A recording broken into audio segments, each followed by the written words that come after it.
بسم اللہ الرحمن الرحیم ویقول الشاعر علامہ اقبال رحمۃ اللہ علیہ فرماتے ہیں ان اخوتی لم یعملوا بما قلت لهم جو کچھ بھی میں نے کہا ان سے یعنی اپنے بھائیوں سے، ان اخوتی لم یعملوا میرے بھائیوں نے اس پر عمل نہیں کیا، انہم لم یجنوا الرطب من نخل الشعر، جناجنی مصدر اگر جنایتن ہے اس کے معنی ہوتا ہے ارتکاب جرم کرنا، لیکن اگر مصدر جنین ہے تو اس کے معنی ہوتے ہیں پھل پھول توڑنا۔ رطب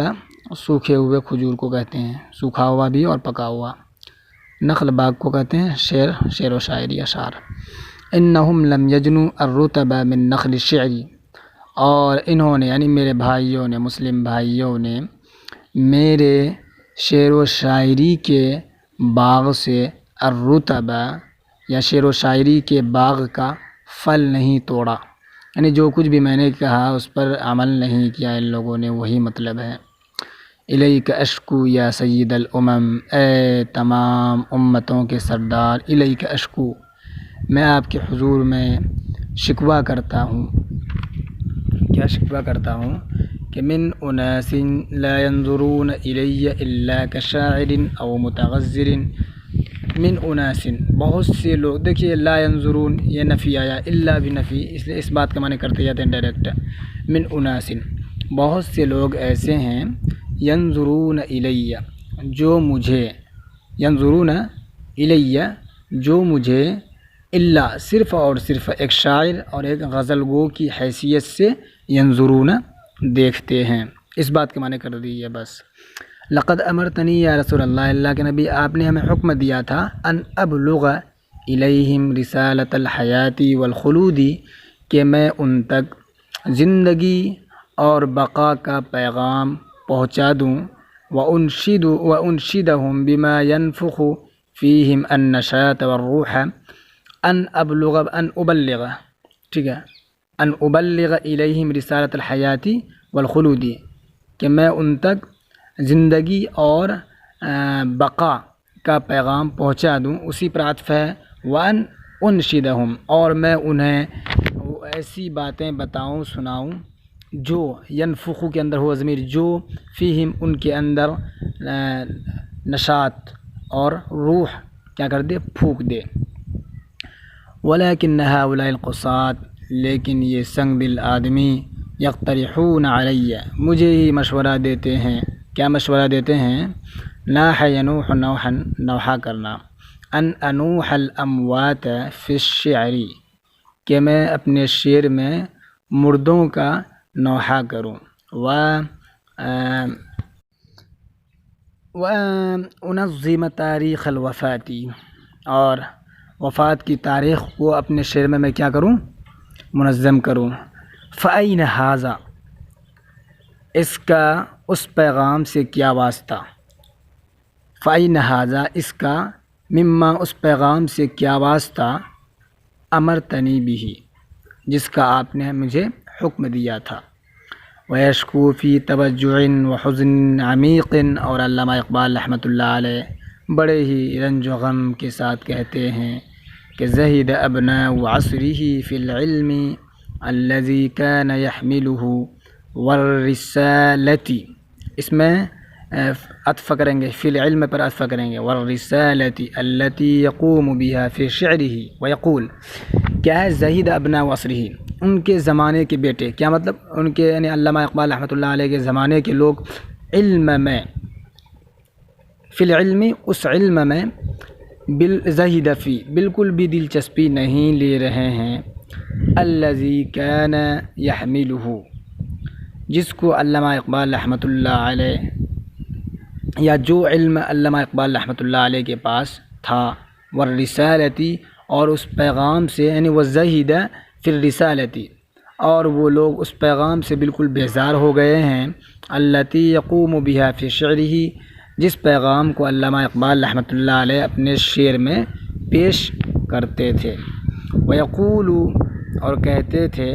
ارست قلبی میں نے اپنے دل کو پیش کر دیا ہے، عسى ان یستأثرہ احد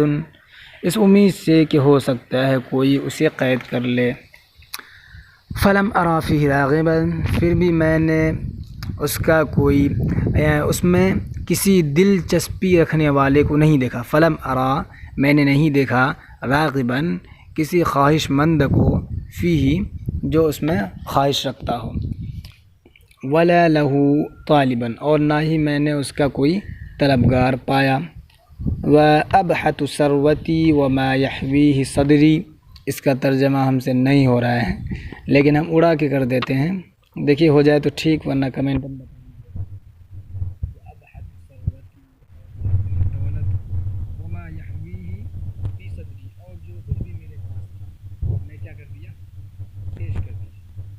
فلم ارا لہا مقدرا، پھر بھی میں نے لہا اس کا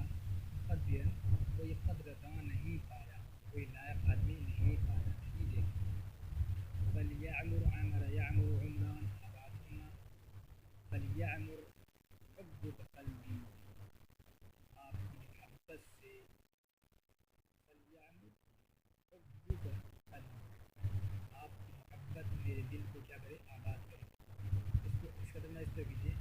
آپ کی محبت سے قلبی میرا دل آباد رہے،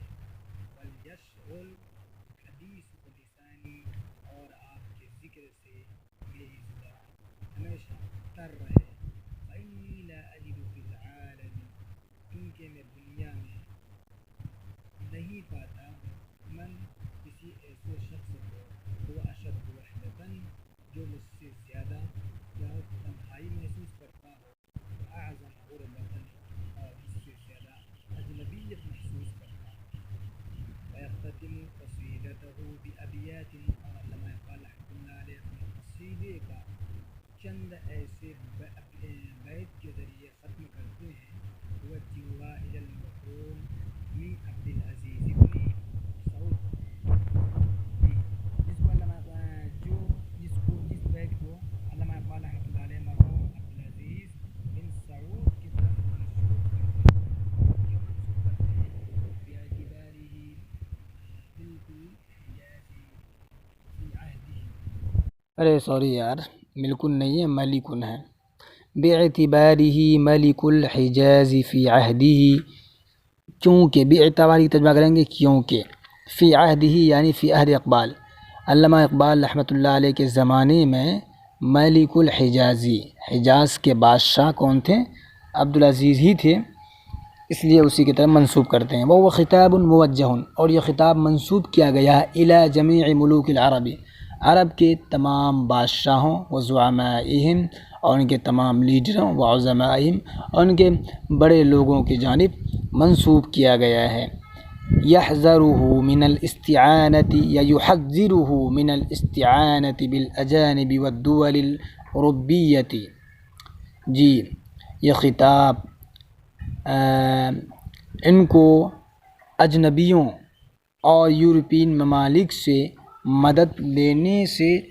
کیا کرتے ہیں، منع کرتے ہیں، یہ پیغام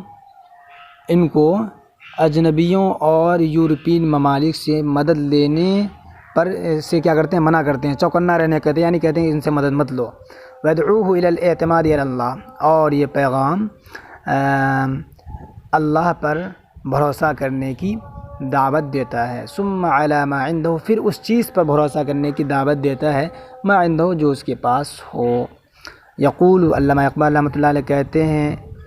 اضرب خیمتک حیث شئت فی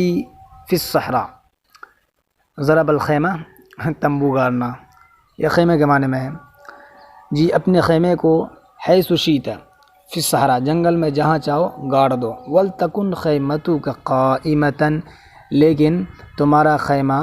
قائم و دائم رہے، علی عمدک، کس پر، تمہارے ہی کھمبے پر، ستون پر، واطنابک، اور تمہاری ہی رسی پر، مطلب یہ ہے کہ تم خود کیا کہتے ہیں اس لائق بنو کہ کسی کے سہارے کی ضرورت نہ پڑے، ولتکن خیمتک قائمۃ، اور تمہارا خیمہ قائم و دائم رہے، علی عمدک واطنابک، خود تمہارے ستون پر اور تمہارے ہی رسی پر، تنب اطناب، تنبن جمع اطناب، اس کا معنی ہوتا ہے لمبی رسی، ولا تنس، اور یہ بات نہ بھولنا، ان استعارۃ الاطناب من الاجانب حرام، کیا کہ اجنبیوں سے اطناب یعنی رسی، مراد مدد، سمجھیے اجنبیوں سے مدد لینا تمہارے لیے کیا ہے؟ حرام ہے۔ اب اللہ جانے ہم ترجمہ صحیح کیے ہیں کہ غلط کیے ہیں، آپ لوگ کمنٹ میں بتائیے گا پلیز۔